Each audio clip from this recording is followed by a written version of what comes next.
This is VSiN, the sports betting network.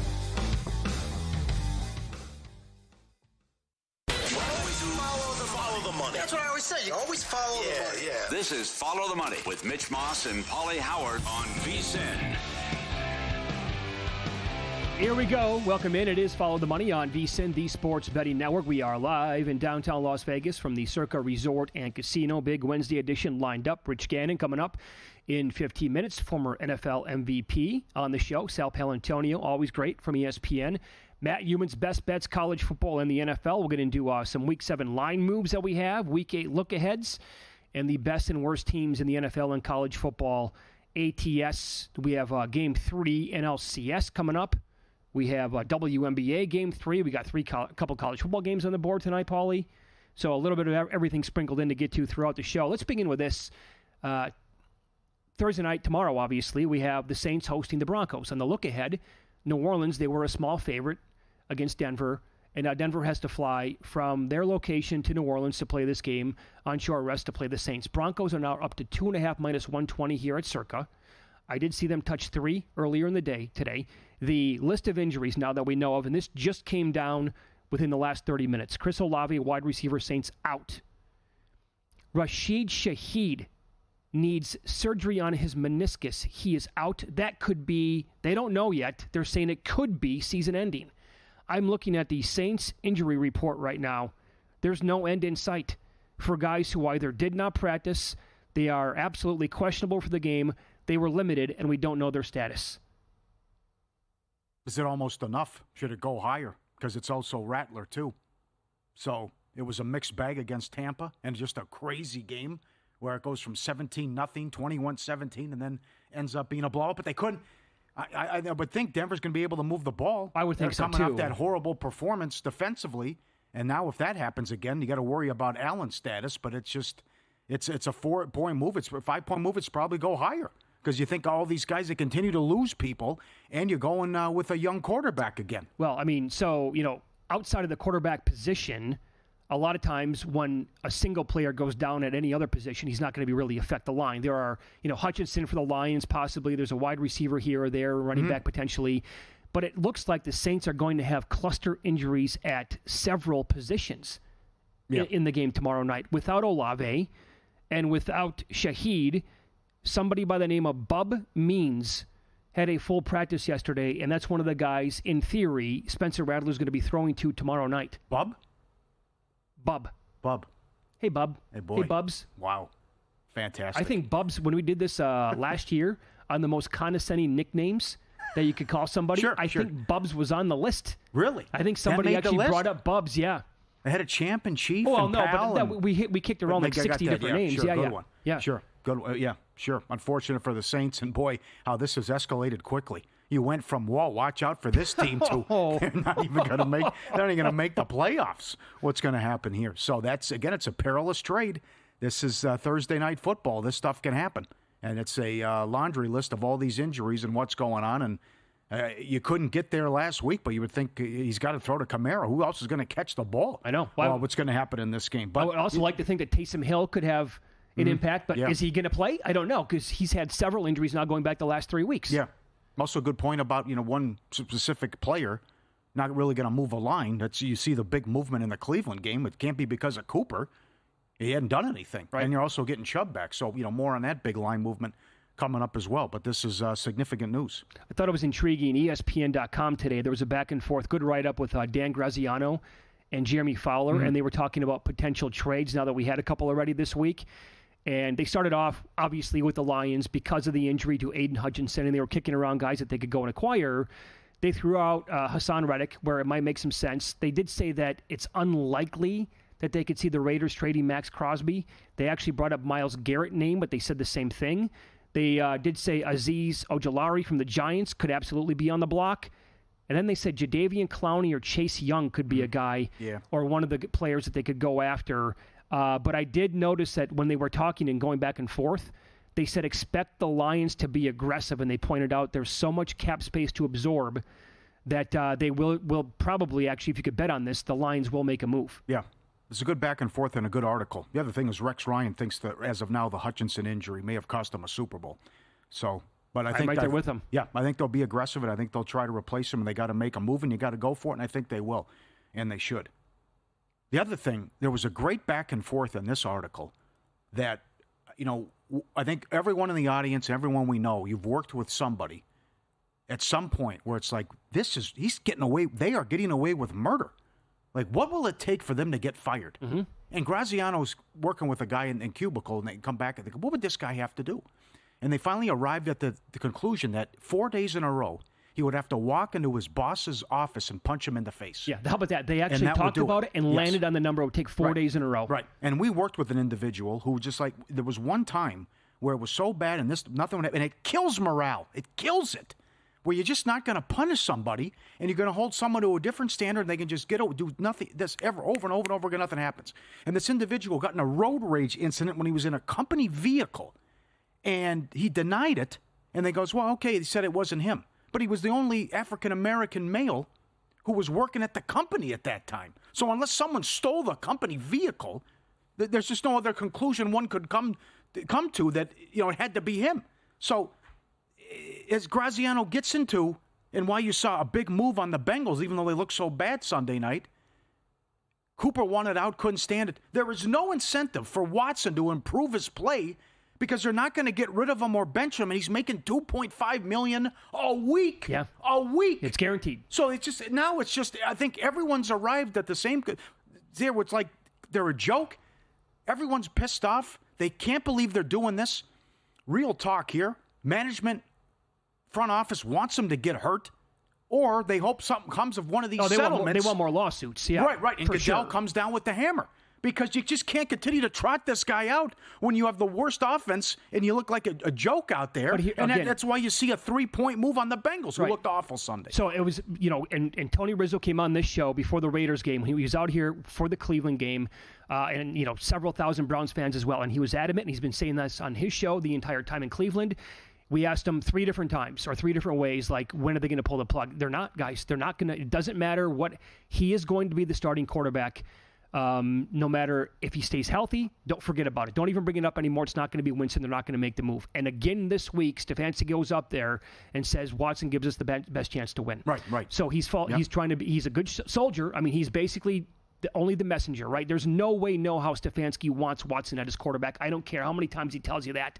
He would actually go back and say, guys, we can actually win games and be competitive. Look at what happened last year with what I worked with Joe Flacco. I can make it work with Winston. They don't want to hear it. So when they were saying that, and the $2.5 million slides into the account every single week, no matter what. Sure, what does he care? Again, the reason why it's a double whammy, because they need something to happen to this guy off the field, because the cap hit is about $173 million. Yeah. And you just can't do that. Yeah, and the league is looking into the latest settlement, what's going on with that, and that will settle quickly. So, again, Cooper's not worth 3 points. He hasn't had a good year, but he couldn't stand Watson according to reports, and he's gone, and now it's up to 6.5 in that game. Well, how active are they going to be then from other players who go into the office of management and say, look, if you're not going to sit this guy, get me the hell out of town. Yeah. I can't play here anymore. Right. Like your point, right? And I'm going to half-ass it, too. This takes a wrecking ball to morale. Mm-hmm. There's no way around it. No question. When you have poison like that you work with on a daily basis, and there's nothing that person can do that will get him canned, it destroys it for everybody else. Yep. And you just got to sit there and suck it up and take it for years until something random might happen to actually take care of the problem. It's a Seinfeld episode with Costanza. It is. He's trying to get fired. Mm-hmm. He's got the jersey on with strawberries on it, riding around the parking lot with the trophy. It's just like, this is, it's so bad. Unprecedented. I mean, incredible. Also, who wants to lay 6.5 with Cincinnati now? Yeah, I know. But I don't want the Browns. Oh. I know. After what we just watched Sunday night, fair point. But they couldn't wait to lay mess. Yeah, from 3.5, 4.5. Now we're at 6.5 in the game. Yeah, the more I think about it, by the way, the Bengals are not going to turn this around and make the playoffs. The reason why is the back end of their schedule. They have to put up with some of the 3 games in 10 days stuff against good teams. Like, the schedule's an absolute bear. Tough, yeah. And they couldn't file away wins to begin at the season. I also, but following people like our guy Tony Rizzo and checking out the scene in Cleveland, it is not going to be a home game. They are going to boo hard when Watson steps on the field Sunday. the Cleveland fans are going to be all over them. Well, they better get ready for it for the next 3 weeks because they play home games against good teams. Yep. Bengals, Ravens, and then the Chargers. Now, we'll talk to Rich Gannon coming up. He would know all about this. We'll get into his history, what happened in Kansas City. People are a little bit surprised by this, but Pittsburgh's 4-2, and they're going to make a quarterback change if Wilson's ready to go, and he will start against the Jets. How can you do this? What do you do? Well, my comeback is the guy's never won a game when the opponent has scored more than 20 points, but led by the defense, occasionally make a play with your feet, do enough offensively, 4-2. Won the game. Didn't look good, though, out here Sunday. Some people are puzzled by the decision. Steelers 4-2, yet they're looking at a quarterback change. Okay, well, let me fast forward to next week. I was doing the weekly column today for VSiN.com where I do the look-ahead numbers, and we're going to do this later on in the show. Do you know that next week in prime time, I know that you do, I'm just going to put it out, on Monday night, the Giants play at the Steelers? Oh, yeah. You know what the number is? I didn't look. 4? Pittsburgh's 3.5. Oh, boy. So I would bet that with Justin Fields immediately at 3.5. I can't do it with Wilson. I have no idea what we're going to get. Okay. No clue. Yeah. I mean, Danny Dimes 1-14 in prime time. That defense should tear him apart. Right. On Monday night, but I can't. Well, I got to tell you, and they're probably going to get Neighbors back. So, are the Steelers 4-2 with Wilson to this point? Between the Adams news and the Wilson news, Jets 1-point dog, 2-point favorite now. Yeah. Sunday night. Also, probably got to have it game too, as Sal likes to say. Priced in a little bit with the move. I don't know. All right, we'll continue with that up next. Former NFL MVP Rich Gannon on the program. What is he hearing about the Steelers quarterback situation? Is it going to end up being Russell Wilson on Sunday night against the Jets?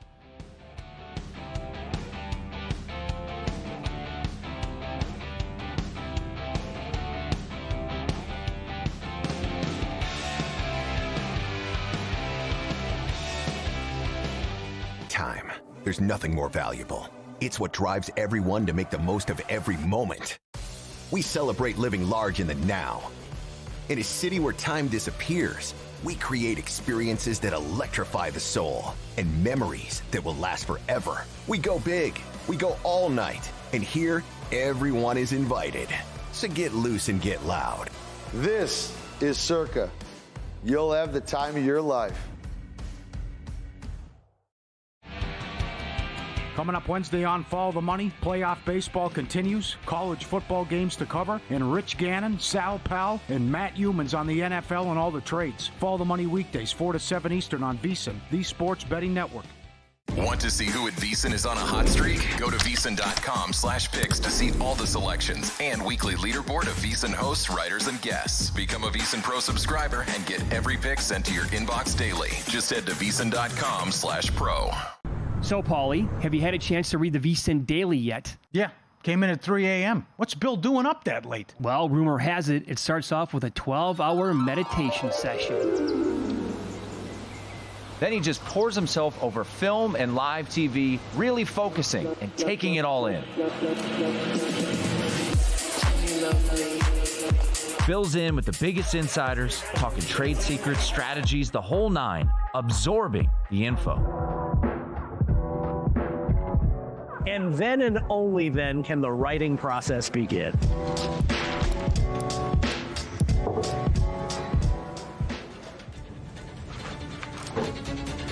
In Las Vegas, Bill's late night becomes your early morning. Wake up to the very latest betting insights in your inbox with the VSiN Daily. Sign up for free at vsin.com/newsletter.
This is Follow the Money on VSiN.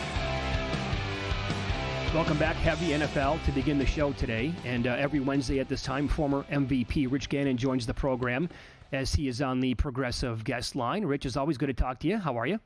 Guys, I'm doing great. A lot of action in the NFL, especially yesterday with those trades going down with Amari Cooper and Davante Adams. You've got some teams that are, already making plans for next year in Cleveland and Las Vegas, and you got teams that think they've got legitimate shots at doing some damage in the postseason, the Bills and the Jets. Okay, can you explain this to us then? How is it going to work for the Jets on Sunday night when they take on the Steelers? Adams has the rapport. I'm guessing he's going to be healthy and ready to go in the game.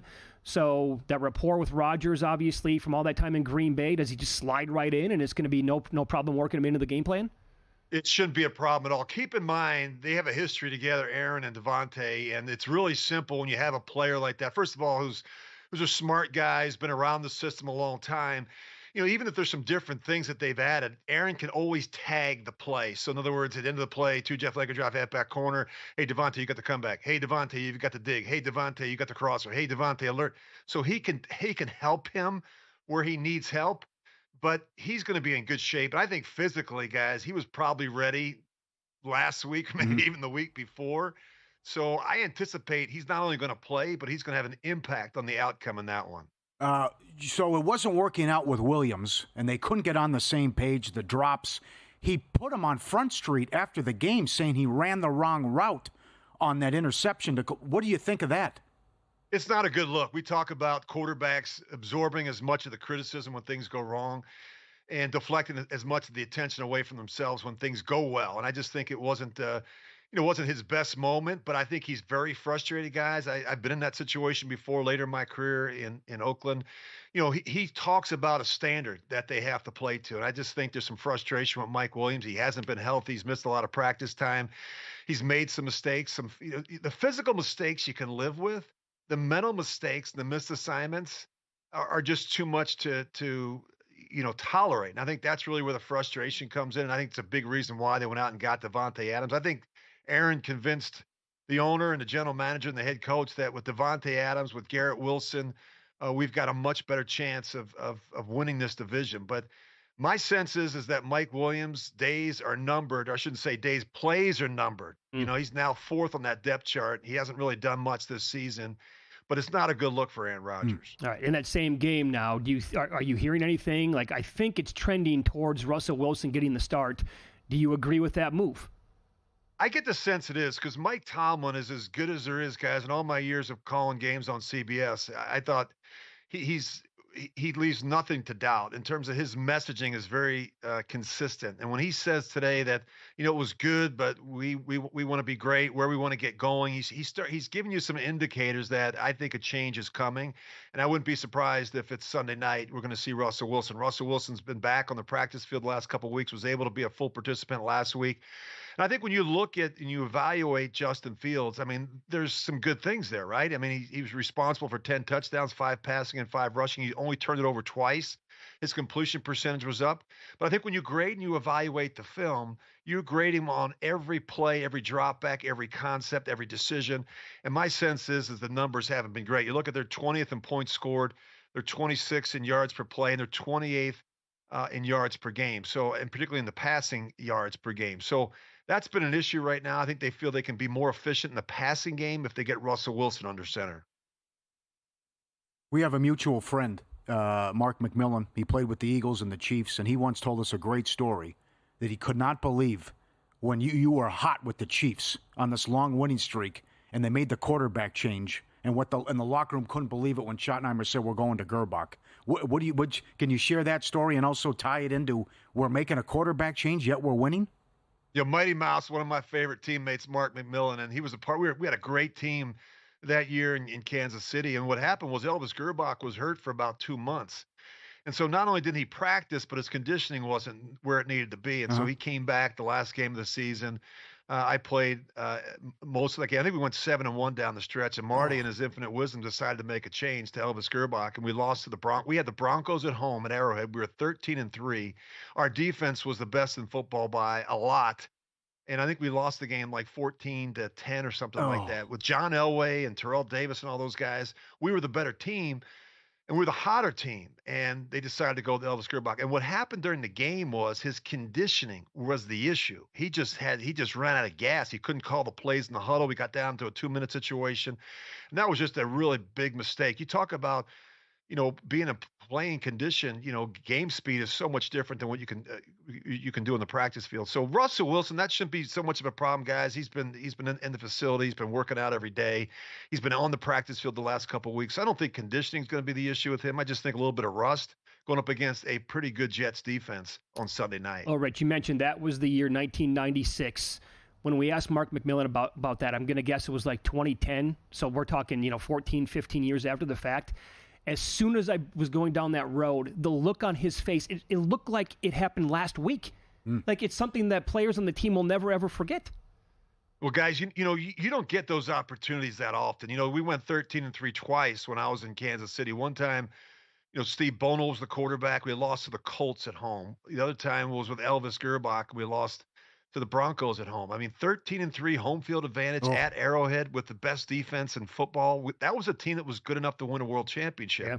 And when you get those opportunities and you screw them up, they stick with you forever. Well said. Yeah. So then what about like morale right now with the Cleveland Browns? We started the show talking about this today, right?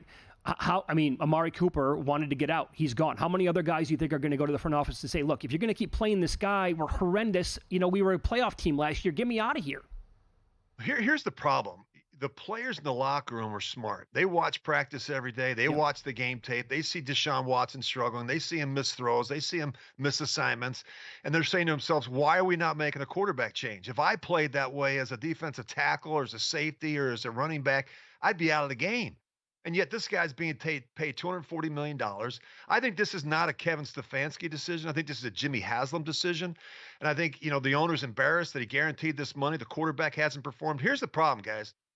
He played really well in 2020 with the Houston Texans. He didn't play at all in 2021. At all. He didn't practice. He didn't play with the Texans. And in 2022, he missed 11 games because of a suspension.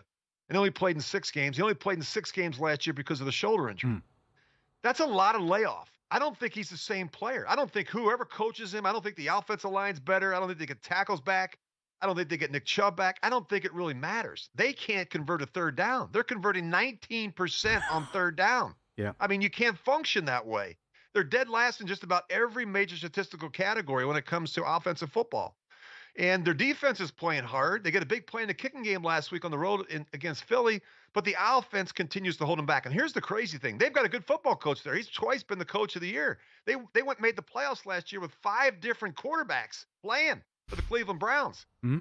And this guy right now is just, you can see it in his demeanor. He's lost his confidence. He's lost his stroke, and they need to make a change in Cleveland. How bad? What's it like then to be in a locker room where guys are giving up and packing it in November? I'm not just saying that that's the case. I just think that they're really down. They're really down. They just haven't played good. They're losing football games. I think you're getting great effort out of the defense each week. Jim Schwartz does a real nice job on that side of the ball. But if this continues, you risk losing the locker room if you're Kevin Stefanski. Players start questioning authority. Players start questioning why isn't Jameis Winston playing? And then the locker room gets divided. Then you have a real issue there. I think the issue it's more of a cultural issue there. Have you got an owner who's out of his mind that basically paid this guy, guaranteed this guy $240 million? And the other owners are going, what's he doing? Sure. And now the guy can't play, and now the owner's embarrassed. He doesn't want to make a change. You have to make a change in Cleveland. Yeah. The schedule in the NFL has changed quite a bit since your playing days. Now we get, 3 games in 10 days for a lot of these teams. And, they're playing games on a Wednesday this year on Christmas and all the Thursday games. When you talk to like the Saints are so banged up. We went over the injury list in the first segment of today's show. Somebody by the name of Bub Means, I think, is going to be playing wide receiver, right? I mean, who knows who these players are? How difficult of a spot are they in tomorrow night, Rich, to play this game? It's horrible. I mean, they are banged up. I mean, look at the Raiders. They move on from Davante Adams, and then Jacoby Myers doesn't play last week. So you basically have Trey Tucker and you have 4 undrafted free agents playing quarterback for Aiden O'Connell making his first start. That's tough to evaluate his body of work. I think when you're banged up, this is bad. But I look at the Saints right now. They can't stop anybody, guys, on defense. I mean, it's atrocious. And Dennis Allen is the head coach, and he calls the defense. They've lost 4 straight games. You can talk about Spencer Rattler, Derek Carr not playing. The biggest issue they have right now, they can't stop anybody on defense. Rich, it is a treat to talk to you every single week. Thanks so much for the time as always. We appreciate that. You guys are the best. You are. All right. Rich is. That's a phenomenal segment every single week, and he joined us here on the Progressive Guest Line. He knew right away, too, with the Kansas City thing. You mentioned McMillan. Oh, he just, Rich tell you everything about it. Yeah. It sticks with you. That's coming up on 30 years ago. Wow. Then you can tell the fire and the passion that he still has about that. A lot of great stories going around. I mean, this is a wild season. I know it is. We'll expand. Coming up next, a bunch of line moves to discuss. And how about this? A point spread that touched 7 now this week. We'll run it down for you coming up on VSiN.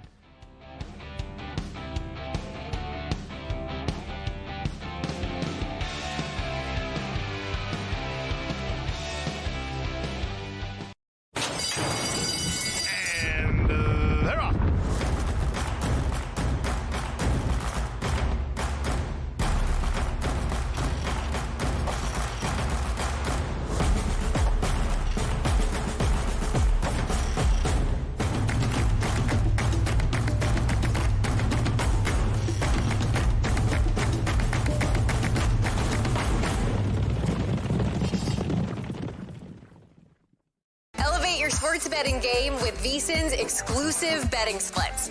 Stay ahead with real-time market trends and track bet percentages on any matchup, then uncover the edge by comparing them to the amount of bets placed to find out where the sharp money is headed. Upgrade to VSiN Pro to access betting splits, live odds, line moves, power ratings, and in-depth game analysis. Go to VSiN.com/pro to join VSiN, the sports betting network.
This is VSiN, the sports betting network.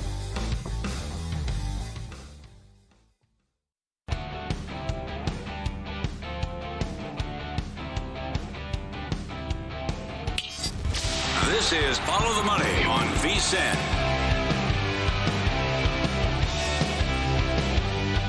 Plenty of line moves here. Week 7, National Football League as well. So we've touched on Denver and New Orleans. That's tomorrow night. Denver's up to 2.5, minus 120 at a lot of spots. I did see it touch 3. I think it was earlier this morning. Saints injuries, bad. It's really, really bad. Cincy, as a result of the Browns being an absolute stink bomb and trading Amari Cooper, went to 6.5. Again, that is I can just, sometimes the best bets that you make are the ones that you just pass on. I couldn't lay 6.5 with Cincy right now, honestly, against any team really in the NFL. But could I take the Browns plus 6.5? Probably not. The Seattle-Atlanta total was 47 last week. Talked about this at VSiN.com. It's touched 51.5. Now Justin Simmons hurt, a status unknown for the in the secondary for the Falcons. I think we're at that point where Atlanta's appointment viewing. Oh, a lot of their. I'll give you another one. I think this is real with their offense, and now we finally got Pitts off the milk carton, and London and Mooney and the rushing attack. And this, who's getting stops in this game? Well, that's the thing, right? The Falcons do not have a pass rush. Yep. Look at the receivers now. If Simmons is going to be gone, they're going to be facing for the Seahawks. Geno, if he has time to dance around back there and make it happen, hence the 4.5-point move on the total. I'll give you a teaser for the look-ahead week to 8. The Falcons and the Buccaneers are playing again already. Yep. They just played. Now, it was 36-30, went to overtime. They combined for almost 900 yards. The Buccaneers just played in a game that was 51-27. Yeah. They get the Ravens this week. And with this total right here, the total in the Buccaneers-Falcons game is 48. How does that not go to the 50s? Yeah, I don't get that. Yeah. The Vikings did get to 2.5 against the Lions, back down to 1.5 at a bunch of spots. Mm-hmm. Are you on this game? No, tough game. I would, I guess, lean over here, but we'll see what O'Connell does. I do like the Vikings the following Thursday against the Rams, lane 3. Lane 3? I think he can turn Stafford over, and I don't think the Rams can slow down Minnesota's offense. Here is, so the updated win total for the Vikings is 12.5. Okay, some of the teams they still have to play. It's at the Rams. They get Indy at home. They do have 3 consecutive road games, 2 of which are Jacksonville and Tennessee. They get Arizona. They play at Seattle. They get Chicago at home. They have Atlanta at home. I'm from the state. I've seen it all. And again, this organization has never won a damn thing. And, like Chart just said, they've lost 8 straight NFC title games. This goes back to the year they started, not saying this is going to happen, but it feels a little bit like the year they started 6-0 and missed the playoffs. Okay, so then they got exposed and they were losing. Everything was going right. Then they couldn't win a game. They were losing to bad teams, and they even missed the playoffs, and they got beat on like a 4th and 27 on the final play of the season to lose to Arizona. Well, I'll never forget where I was. That's right. We were watching together at the Palms. The Packers got in the playoffs as a result. Yeah, that was amazing. Yep. So are you thinking that it's more likely we get to see the Sam Darnold from the previous 5 years in the NFL compared to the Vikings maybe winning this division and winning some playoff games? The Darnold implosion's coming. It's coming. Yes. I trust the defense in Flores, no doubt. That I trust. But I just think, remember, it was working last year with Mullins. He was turning the ball over, though. You got thrown for 400 yards. When you have Jefferson, you have these type of weapons, it can work. But I think the turnovers and the regression's coming. And we saw it in the second half against the Jets in London. They're not going to miss the playoffs, are they? I'm not saying that. Okay. But I'm just saying it's, let's start. Now we're playing some really good teams coming up. What's the angle here with 4 teams from this division getting into the playoffs? Oh, it's a long shot, but it's still fantastic. Look at the point differential. It's Atlanta wins the South, that's it. Washington wins the East, that's it.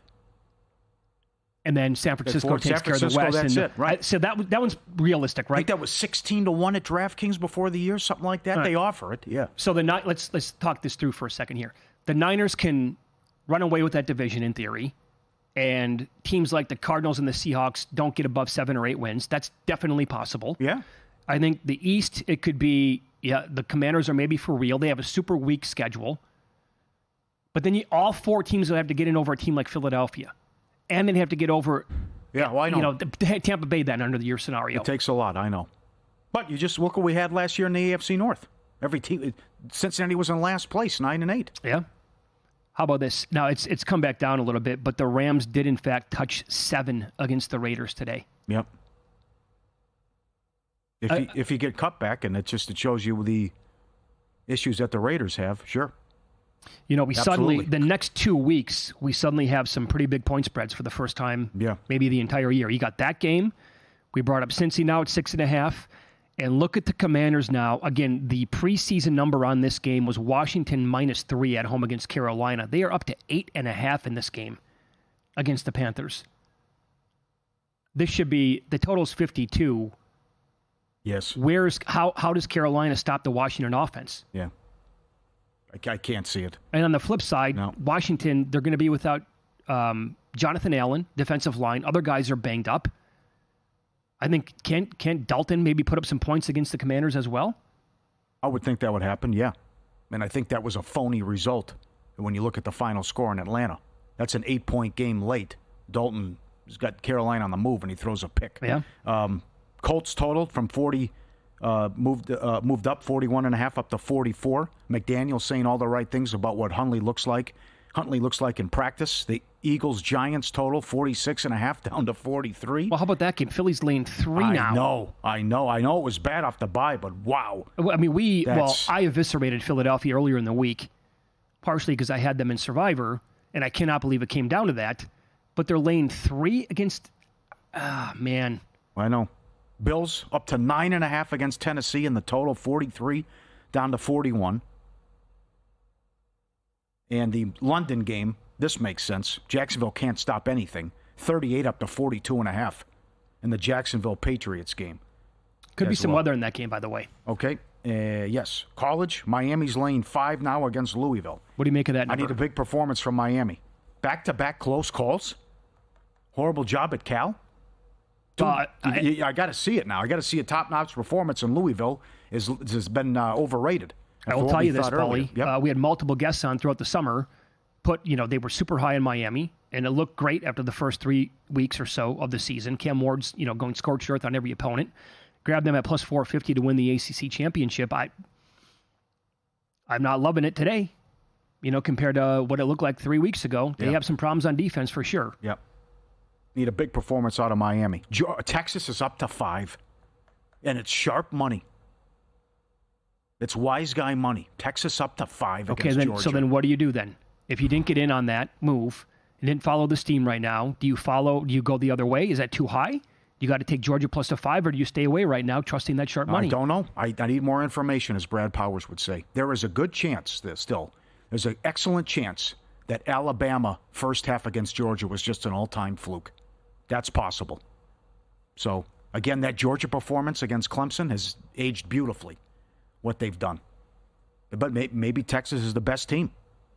But that's maybe it's an in-play game. You said that last week when we were going over power ratings. You had Texas number 1. I said Ohio State. There is a chance, obviously, that Texas is pretty good chance. Texas is the best team in the country. The game tonight, Florida International from 4.5 up to 7.5. Again, you want to say, we just had this spot with UTEP, who doesn't have a win, and it was a flat spot for Sam Houston State, and Sam Houston State ran them out. So 7.5 in the game tonight, and a 5-point move. Now back up to 47. Okay. The total was pounded from 50 down to 45.5. UConn +1, now a 2-point favorite. Notre Dame from 8 up to 12. Nick Bogdanovich talked about this Monday here at Circa. That's a huge, I don't know. I don't agree with it either. The Cincinnati, we understand. 2.5 up to 6. Arizona State, Levitt's out, the quarterback. Yep. He got hurt in the big win against Utah. By the way, Whittingham, come on. You could see in the first quarter something was wrong with Cam Rising, and now he's out for the year. He had a bad leg. Come on. UCLA taking money from 7 down to 4 as a result of the Rising news. TCU from 7 down to 4, and Auburn from 7 down to 4.5. In the WNBA game tonight, Liberty from 1.5 up to 4, and a 60-cent move on the series price. I don't know. I took $1.40 on a money line. I came back. I took 4 with the links. I'm with you. I saw it get to 4 today, and by the way, 4 was plus 105. I'm like, we are getting completely out of control at this point now. Yeah. That was trending to go to 5. It didn't. It came back down to 3.5. But if I lose, I lose. Yeah. That's too big of a number. Gotcha. Yeah. Put the VSiN experts to work for you this football season. Start betting smarter with a VSiN Pro subscription. Sign up for the annual subscription today. Your first year only $199. Promo code FTM. Did the horse win today? Second place. Oh, did he? There was a horse called Follow the Money running, yeah. Yeah, okay. Thanks to everyone who sent that in. All right, get cashed. All right, second place. Every best bet, every host, every guest. The dog videos, the hippo videos, Moo Deng, the all-new NBA betting guide. The season starts Tuesday. Can't wait. Promo code FTM, $199. Von Tobel and the crew did a great job with the NBA betting guide. VSiN.com/subscribe code FTM. Win some, lose some is up next, and we'll get into Game 3 of the NLCS between the Mets and the Dodgers. I made a couple of bets on this game today. I'll tell you what it was coming up here on Follow the Money. It's VSiN, the Sports Betting Network.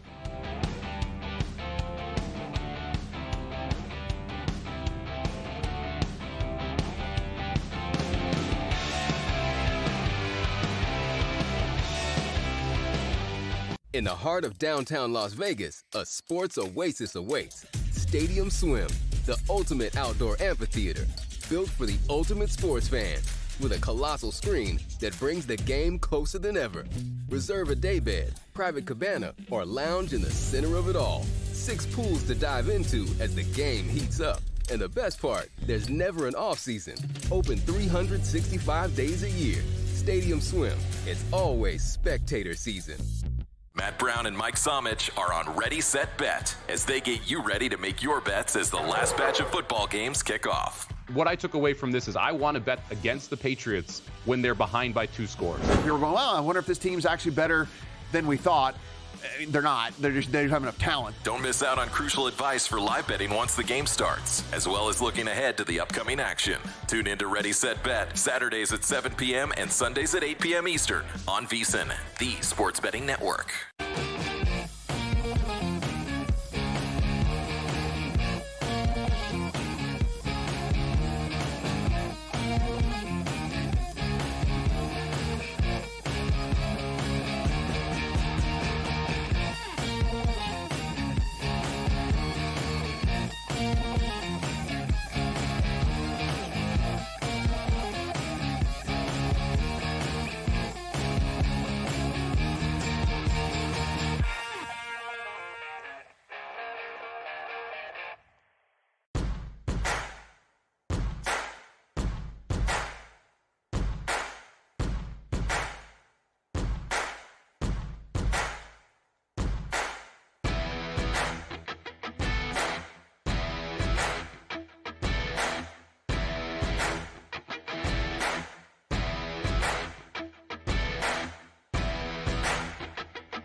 last night? Wow, winning. Or was it a rough one? Well, they can't all be winners, can they? Loser! You're a loser! Paulie Howard recaps the night in sports betting in Win Some, Lose Some. What a racket. I can't get enough of it. All rise. Judge first home run, plus 750.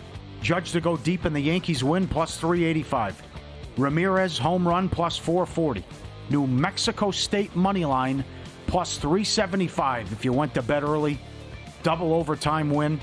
Again, that's a killer for. You can't lose games like this for win totals. I mean, we talked about that game a couple times yesterday. New Mexico State was trending in such a bad direction. Yeah. Yep. One of the worst teams in college football. We're like, nah, they're not going to. Okay, yeah, win it outright. Well, also Louisiana Tech had like a 25-yard field goal for the win.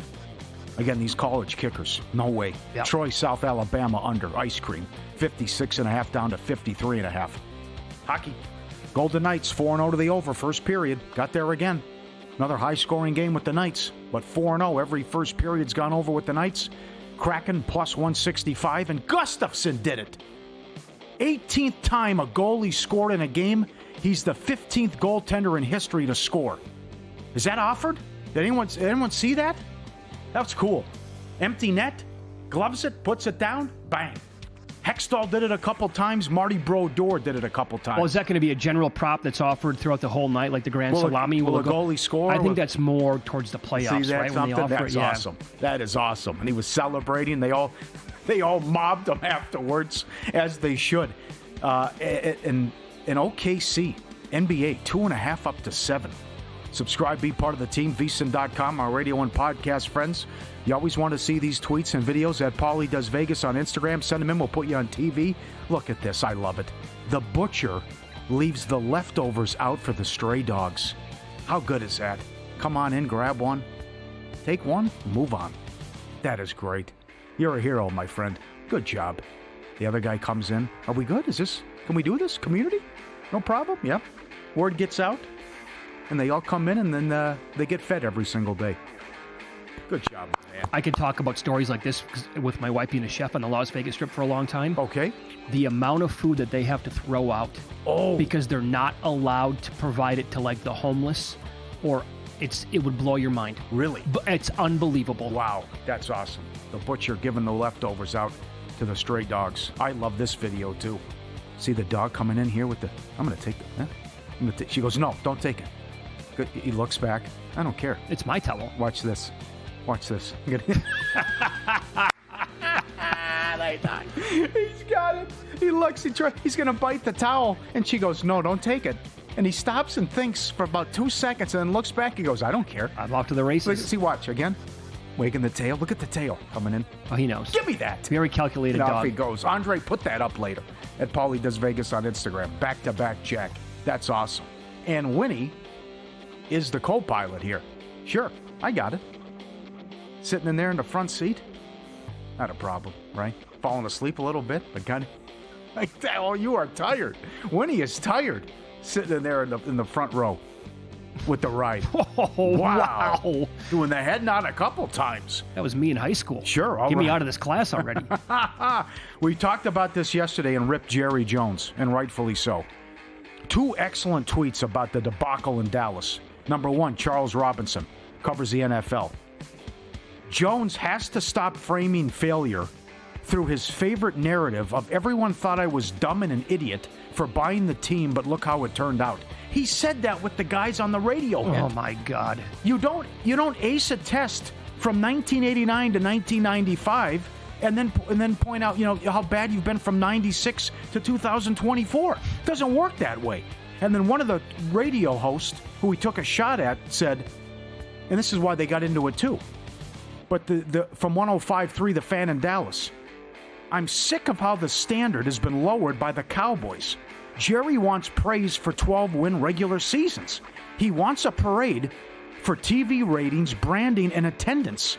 Nobody cares. The standard for America's team is supposed to be rings, period. Yeah. Well said. That's well done. There's an excellent chance he never wins one again. Lose some. Troy, 13.5 down to 10. I guess it was a Dr. Bob release we were tweeted. No good there. Louisiana Tech from 10 up to 12.5. Couldn't even win the game. And look at this in the NBA. Charlotte opened a 7.5-point dog went off a 3.5-point favorite and lost by 6. Oh, so excellent job. I'll put it under bad beats, but Van Pelt and Stanford Steve do a great job. I know a lot of people were why I checked it out the other day, and I know Dave Malinsky, our old friend, 1,000% when I had this. Kent State was a 6-point dog, closed 3. They lost by 2. On the last 2 drives, they converted a 3rd and 20 and 28 and a 4th and 30, I think. They had the footage on Van Pelt. Yeah. And that's how they scored 2 touchdowns and what it led to. Oh, man. How do you give that up twice? If you ever get red hot betting, think your picks are worth money, Juice Reel, changing the way sports bettors buy and sell betting advice. You and everyone else links their accounts into Juice Reel. All your history loads into the free app. With everyone's bets imported straight from the books, you're as good as your betting data says you are. Unlock the picks that real talented bettors have their money on. Get paid real money when other people unlock your picks. Fully transparent betting advice from real people, only on Juice Reel. Download for free, iPhone or Android, REEL. Grab your phone, download the app now, get it, Juice Reel. NLCS Game 3 coming up. Dodgers, slight favorite on the road against the Mets. Good write-up today from Greg Peterson, VSiN.com. As a reminder, Walker Buehler has allowed at least 3 runs in 13 of his 17 starts this year. That includes the postseason. 5.71 ERA, over 1.8 home runs allowed per 9 innings. His road ERA goes to 6.88. Severino at home tonight for the Mets, 2.96 ERA at home and slightly under 1 home run per 9 compared to a 4.94 on the road. Much better, 2 runs better, in fact, at home than he is on the road. And Buehler has been a disaster for the most part. I made 2 bets on this. I took Buehler because can they really afford to yank him early in this game and go to the bullpen? It's 3 games in 3 days here, and they've already had to go to the bullpen in this series. So I think Buehler's going to have to suck it up if it goes bad. I played over 2.5 earned runs allowed at plus 126. And I played the Mets team total. They're red hot. I played over 3.5 with the team total minus 110. Okay. Mets 14-2 last 16 at home. Severino good on extended rest. It's karma, juju. It's meant to be. You got Strawberry and Gooden throwing out the first pitch. It's the anniversary of the '69 Mets winning the World Series. Get it done. One thing to look at, props. Alonso hit 4 bombs off Buehler as well. If you want to look at that. The other thing is if it goes, I think they're okay set up with the pen, but 32 of the 45 runs the Mets have scored in the playoffs are off relievers. That's something also to factor in. But what do we do with Ohtani, who's 0 of 19 with the bases empty, but 6 of 8 in the playoffs when there's ducks on the pond? Go the other way. I mean, that's crazy. Expecting a breakout then? Wow, that's something. Like Judge last night? Finally hit something, yeah. But this, you trust Severino, and it's a huge game. Because if the Mets can get this one, you have to like their chances tomorrow with Quintana, and then you got the Dodgers on the ropes. But, with this 2-3-2 format, it's right there for the red-hot Mets, and this offense has been great, and they'll be juiced up, ready to go with their first NLCS at home since 2015. Along with my 2 prop bets on this game tonight, I did bet the Mets plus 135-ish to win. It actually went up a little bit now. Here at Circa, you can grab plus 140 on that. College football tonight, Western Kentucky at Sam Houston State. Adam Burke, VSiN.com, wrote up a story on it. He likes the dog when it was plus 3. I'm looking around right now. That number's gone, down to about minus 1.5. Based on the numbers here, defensively overall, I think it made sense to play them when it was at that number of plus 3. Speaking of Western Kentucky here. You have any play on the game? I get that, yeah. It's a good game. I would lean Sam Houston. Yeah, they look great against Texas State in the comeback and averaging 31 a game. Just had the one hiccup, and Western Kentucky's hard to get a read on because they were routed by Bama. But then they should have beat Boston College. They should have. I know it was the backup quarterback, but they blew that game too. Yeah, they were up by 2 scores going into the fourth quarter of that game, and they blew it. So overall, their numbers defensively are much better. Well, they're better than Sam Houston State's, we'll say that. And I think that's part of the reason why the number has come down a little bit. And we talked about this in a previous segment. Mm-hmm. Another bet that I made tonight, WNBA Finals, game number 3. Liberty are playing at the Lynx. Okay, Minnesota on the year. Let me get you some of these scores. Okay. Lynx 84, Liberty 67. Commissioner's Cup title, Lynx 94, Liberty 89. Mm-hmm. Lynx 88, Liberty 79, September 15th. There was a game in July, Liberty won 76-67. So far, the series is tied at 1 apiece. I would say, based on those 4 games in the regular season, 3 wins to 1 for the Lynx, and they played really, really well against them. Now they return home tonight with extended rest, and they were in a horrible spot to begin the series, and they stole game 1. It got to 4 today? How? I don't get it. And the 60-cent move in the series price. Yeah. I saw as high as $2.80. It's a best of 5. They have home court now. I know. I don't know. You figure it out. Let's cash this ticket, though. Come on, Lynx. That'd be nice. Win tonight would be huge. Sal Palantonio, ESPN, on the show up next. We'll get his strongest opinions for Week 7 coming up.